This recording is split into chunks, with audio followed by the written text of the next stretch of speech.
ان الذین آمنوا، بے شک وہ لوگ جو ایمان لائے، والذین ہاجروا، اور جو ہجرت کیے، یہ عبداللہ بن جہش ہجرت کیے ہیں، وجاہدوا فی سبیل اللہ، اللہ کی راہ میں جنگ کرنے کے لیے گئے نا، اللہ چھوڑتا نہیں۔ ان الذین، دیکھیے وہ صحابی رسول، جب بھی اللہ کے خاطر آپ کو رسوائی آئے زندگی میں، سمجھ جائیں اس کے بعد ایک بڑی خوشخبری آنے والی ہے۔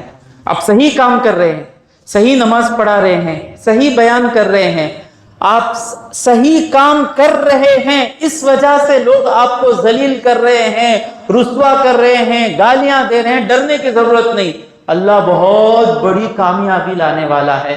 اگر ان کو وہ سچویشن نہیں آتا تو یہ تعریف ملتی کیا؟ قرآن میں ان کے خاطر کوئی آیت اترتی کیا؟ ان الذین آمنوا، بے شک جو لوگ ایمان لائے، وہاجروا، اور ہجرت کیے ہیں، وجاہدوا، اللہ یاد رکھتا ہے، کیا کیا کیے اللہ یاد رکھتا ہے، وجاہدوا فی سبیل اللہ، اللہ کے راہ میں جہاد کرے، اور وہ کیا ہیں، اتنا کرے بعد اکڑنا تو نہیں، ایمان لائے، ہجرت کرے، اولئک، وہ لوگ، یرجون رحمت اللہ، اللہ کی رحمت کی امید رکھتے ہیں، یقین نہیں رکھتے۔ بھئی کیوں بھائی، ایمان لائے تو جنت ملیں گی سوچنا، ہجرت کرے تو جنت ملیں گا سوچنا، جہاد کرے تو جنت ملیں گی سوچنا، کیوں ان لوگوں کو اللہ کی آیتوں پر ایمان نہیں؟ اللہ کی آیتوں پر ایمان ہے، ایمان لانے والوں کو ضرور جنت ملے گی، ہجرت کرنے والوں کا درجہ بہت بڑا ہے، اللہ کی جہاد کرنے والے کا، اللہ کی راہ میں جہاد کرنے والے کا درجہ بڑا ہے، لیکن ہم جو کیے وہ قبول ہوا سوچنا، ہمارا ایمان سچا ایمان ہے نہیں ہے، مرنے کے بعد معلوم ہوگا نا، ہمیں ہجرت اللہ کے لیے کیے یا کسی دوسری نیت کے لیے، تو اللہ والے کیا ہیں، ایمان لانے کے بعد، ہجرت کرنے کے بعد، بھائی ہمارا ایمان گفٹ میں مل گیا، تو ایمان ہے، پیدا ہوتے ہی برن وتھ سلور اسپون بولتے ہیں، انہوں بٹ کو مسلمان انہیں کافر، بھائی انہیں چیف منسٹر کا بیٹا بھائی، برن وتھ سلور اسپون بھائی، انہیں بھائی مدل مچر بنیں گا آپ نصیب بالا بھائی، بھائی تم برن وتھ لا الہ الا اللہ ہو، کبھی اس پر خوشی سے بولے، وہ برن وتھ لا الہ الا اللہ نہیں ہے، اس کے پاس لا الہ الا اللہ نہیں، وی آر دا پرنسز، ہمارے بادشاہ، ہمارے ابا کنگ، کیوں ہم پرنس بن گئے، کیا کنگ تھے، ہمارے ابا کے پاس کسی بستی کی حکومت نہیں تھی، ہمارے ابا کے پاس لا الہ الا اللہ تھا، تو وہ کنگ تھے لا الہ الا اللہ، ہم ان کے بیٹے ہیں تو ہم پرنس بن گئے لا الہ الا اللہ کے۔ ہمارا ایمان کچھ بڑی چیز نہیں ہے، صحابہ جو ایمان لائے، جس وقت محمد مصطفیٰ صلی اللہ علیہ وسلم کو ہزاروں لوگ جھوٹا کہہ رہے تھے، اس وقت یہ لوگ کہہ رہے تھے محمد مصطفیٰ سچے ہیں۔ جب یہ لوگ سب حضور کو بستی سے نکال رہے تھے، یہ حضور کے ساتھ کھڑے تھے، ان کا ایمان بڑا مشکل ہے۔ ایسا ایمان رکھنے والے، ایسی ہجرت کرنے والے، ایسا جہاد کرنے والے، اولئک یرجون رحمت اللہ، اللہ کی رحمت کی امید رکھتے ہیں۔ سمجھ میں آیا؟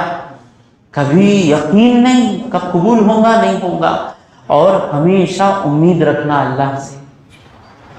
تفسیر روح البیان میں پڑھا پیارا قصہ ہے، جنید بغدادی رحمت اللہ علیہ گزرتے ہیں ایک جگہ سے، ایک نوجوان کو سب لوگ مل کر بستی سے نکال رہے ہیں، گالیاں دے رہے ہیں، جا کر کہتے ہیں کیا ہوا، گنہگار ہے، بے نمازی ہے، شراب، بڑا گنہگار، یہ بستی میں رہنے کے لائق نہیں ہے۔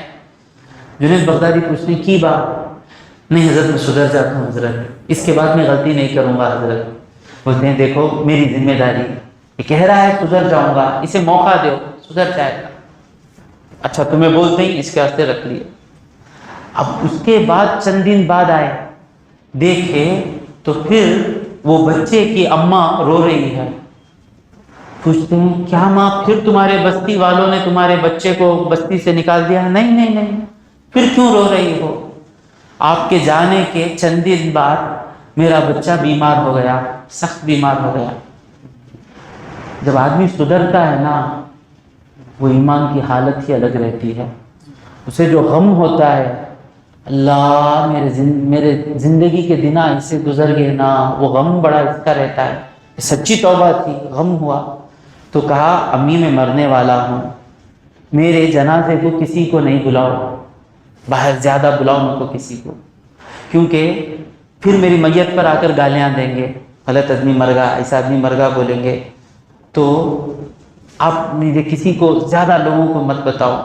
ایک چیٹی ہے، یہ چیٹی میرے ساتھ دفن کر ڈالو۔ بعد مر گیا بچہ، میں دیکھتی ہوں وہ چیٹی میں کیا ہے، بسم اللہ الرحمن الرحیم ہے۔ وہ بچے کا ایمان کیا ہو گیا کہ اللہ بسم اللہ جہاں رہتا ہے وہاں برکت رہتی ہے نا۔ میں گندا، میرے ساتھ اگر یہ بسم اللہ آ جائے میری خبر یہ ہو جائے گی۔ تو اس کو دفنانے کے بعد چند روایتوں میں خواب میں آیا، چند تو میں آواز آئی، میں بیٹھ گئی تھی وہاں پر، تو آواز آئی اماں چلے جاؤ۔ اللہ تبارک و تعالیٰ سے میں نے جو امید رکھی تھی کہ میرا اللہ مجھے معاف کرے گا، میرا اللہ مجھے معاف کر دیا۔ میرا اللہ مجھے کیوں معاف کر دیا؟ اللہ کہہ رہا ہے واللہ غفور الرحیم، اللہ تبارک و تعالیٰ زیادہ معاف کرنے والا ہے۔ اللہ معاف کر کر فخر کرتا ہے، کہ گانے والا گا کر فخر کرتا۔ اللہ کہہ رہا ہے میں زیادہ معاف کرنے والا، زیادہ رحم کرنے والا۔ ہمیشہ اللہ تبارک و تعالیٰ سے امید رکھنا اور اس کے ساتھ ساتھ ڈر بھی رہنا، گناہوں کا ڈر بھی رہنا، اللہ معاف کریں گا امید بھی رہنا۔ یہ دونوں اگر ہمارے دل میں ہے تو وہ ایمان ہے۔ ایمان کا معنی کیا؟ اللہ سے ڈر بھی رہنا، امید بھی رہنا۔ جب تک موت آئی نہیں، ڈر زیادہ رہنا امید سے، امید کم رہنا، ڈر زیادہ رہنا۔ جب موت کے قریب آ گئے، ایکسیڈنٹ ہو گیا یا کینسر، اللہ بچاؤ اللہ بچاؤ، کینسر 4th stage ہو گیا ہے، معلوم ہے کہ جانے والے ہیں، اس وقت ڈر سے زیادہ امید ہو جانا۔ اولئک یرجون رحمت اللہ۔ اور دوسری بات، پیاری بات ذہن میں آ رہی ہے، وہ لوگ مومن ہوئے، ہجرت کیے، جہاد کیے تو امید کر رہے ہیں، لیکن ہم یہ 3 کام نہیں کیے، لیکن ان کے ساتھ ایک کام میں ہم شامل ہیں۔ ان کے جیسا ایمان ہمارا ایمان نہیں، ان کے جیسی ہجرت ہمیں کیے نہیں، ان کے جیسا جہاد ہم کیے نہیں۔ ہاں، وہ بھی اللہ کی رحمت کی امید کر رہے ہیں اور ہم بھی اللہ کی رحمت کی امید کر رہے ہیں۔ اللہ سے رحمت کی امید کرنے کے معاملے میں ہم دونوں برابر ہیں۔ اولئک یرجون رحمت اللہ واللہ غفور الرحیم، اور اللہ تبارک و تعالی بڑا معاف کرنے والا، نہایت مہربان ہے۔